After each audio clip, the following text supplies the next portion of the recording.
Home of the Murray Cup, the most famous racing event in the galaxy, Ellis is a star system that plays off its reputation to any tourists or other visitors who pass within a light year of the outer worlds. Despite this, Ellis is actually a very interesting star system on its own merits. From hordes of indigenous life forms that are unlike anything present anywhere else in known space, to an economy based on something other than ship part construction, to the sheer number and variety of planets present in the system, Ellis is worth at least one voyage. Cosmologically, Ellis is an F3V yellow star with an especially thick green band, allowing an unusually high amount of human habitation. The system is located in a highly developed region of UEE space with strong jump ties to Nexus and Killian. Politically, it is a corporate-owned star system. Despite its association with space racing, Ellis has never been a manufacturing powerhouse. Instead, it exports refined minerals and seafood to other populated systems in the local star cluster. Ellis 1 and 2 are typical inter-system uninhabitable worlds. Ellis 1 is a protoplanet that orbits so close to the star that it is frequently caught within solar flares. Miners consider Ellis 1 an ultimate tease. Advanced scanners have revealed that the bubbling magma surface hides a fortune in rare minerals, but there is no shielding technology yet available that would allow a mining crew to access them. Dozens of pilots and crews have been killed in the attempt. Ellis 2 is shrouded in a thick, smoggy atmosphere. The surface is barren and otherwise uninteresting, although the constant severe storms are an attractive diversion for observers. Green, Ellis's third planet, is the most recent to be terraformed.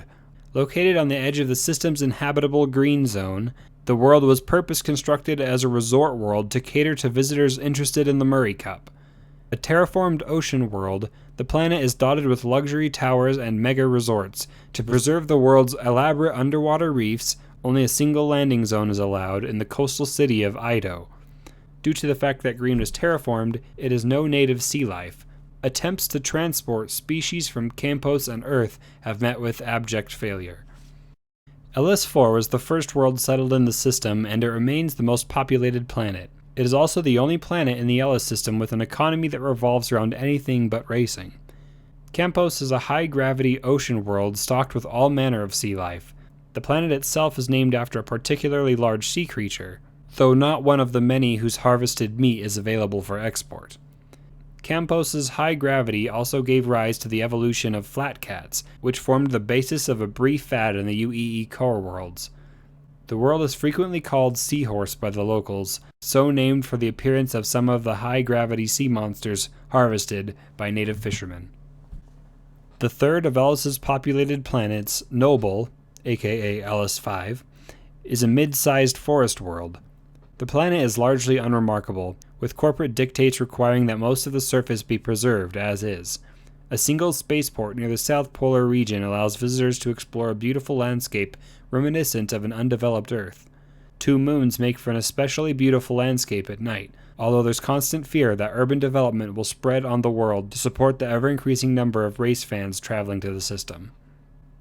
Ellis 6 sits just outside the Green Band, a rocky terrestrial world that is currently being used by the UEE for research into human habitation. The hope is that terraforming techniques will expand to the point that planets farther and farther from a star will be able to someday support a human biosphere. Ellis 7 and 8 are similarly uninhabitable worlds. 7 features a highly corrosive atmosphere that can be damaging to ships entering local orbit. Ellis 8 is the smallest full world in the system, an uninteresting rock with a limited atmosphere. The Ellis system features 2 gas giants, Ellis 9, aka Walleye, and Ellis 10. Walleye is the largest of the 2 and has been completely commercialized as a fueling world. While Walleye is most famously recognized as a pit stop for racers, most of the time it is the site of impressive queues of freighters and warships waiting to take on fuel. Long-haul transports making the Earth Pinecone run frequently begin at Walleye, and a variety of rest stop facilities have grown up in orbit. Ellis 10, Bombora, is a smaller gas giant with an extremely turbulent atmosphere. Scooping fuel can be extremely dangerous, and pilots are advised to avoid any such attempt. On the other hand, it is a chance to skip the wait at Walleye and refuel your ship at no cost. The 11th planet in the Ellis system was famously destroyed recently in a collision with its moon. The world was uninhabitable, and astrophysicists had long been charting its apparent demise. Nevertheless, the impact resulted in an extremely dense debris field, which pilots are advised to avoid at all costs. Outlying regions are a reasonable source for minerals, though, with gravity having already begun the refining process. LS-12, Judica, is a small frozen ball in space, the site of the occasional ice mining expedition and little else. The outermost planet in the system, LS-13, is locally known as Pinecone due to its strange shattered rock surface. Pinecone is rich in heavy minerals and is a popular destination for long-haul miners, many of whom transport ores all the way back to Earth itself for resale. So that's all I have on the Ellis system for now. Thanks for watching my Star Citizen lore video. Make sure to check out the rest of this series and my other Star Citizen videos. Subscribe for more content, and I'll see you guys next time.